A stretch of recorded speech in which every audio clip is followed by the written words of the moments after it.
എല്ലാവരും മറന്നിടുന്ന ഒരു കാര്യം ഇവിടെ വീണ്ടും കുത്തിത്തിരിപ്പുണ്ടാക്കി ഓർമ്മിപ്പിച്ചത് സുഖം കിട്ടി അല്ലെ? ഒരു കണ്ടന്റ് കിട്ടിയില്ലേ? തെറ്റേറ്റു പറഞ്ഞ് എഴുതുകാരൻ ഇനി ആ തെറ്റ് ആവർത്തിക്കില്ലെന്ന് എഴുതുകാരൻ. അല്ല, ഞാൻ അങ്ങനെയാണ് കണ്ടന്റ് വാർത്തവരാ. മറ്റേ ഹെഡ്ലൈൻ ഒരു സുഖം കിട്ടിയില്ലേ? കണ്ടപ്പോ പ്രതീക്ഷിച്ചിരുന്നു. എന്താ ഞാൻ പുറത്തു വെച്ച് കണ്ടില്ല, ഓർമ്മയുണ്ടെന്ന്. കൊള്ളാം, ഐ അപ്രീഷിയേറ്റ്.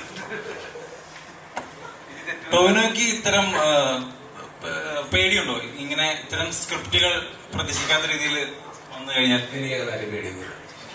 അപ്പൊ ഇത്തരം പൊളിറ്റിക്കലി ഇൻകറക്റ്റ് ആയിട്ടുള്ള സ്ക്രിപ്റ്റ് ഒക്കെ വന്നാൽ അഭിനയിക്കുന്ന ഒരു ആരെങ്കിലും ആ മുഖത്തേക്ക് കൊണ്ടു വെക്കാനോ?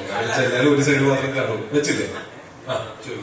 അല്ല, അത്തരം അഭിനേതാവാണോ ഇങ്ങനെ പൊളിറ്റിക്കലി ഇൻകറക്റ്റ് ആയിട്ട് ജീവിക്കുന്ന ഒരു കഥാപാത്രം ചെയ്യുന്ന സമയത്ത് ഞാൻ എന്ത് ചെയ്യണം?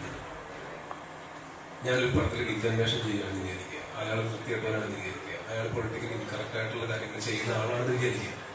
അപ്പോഴും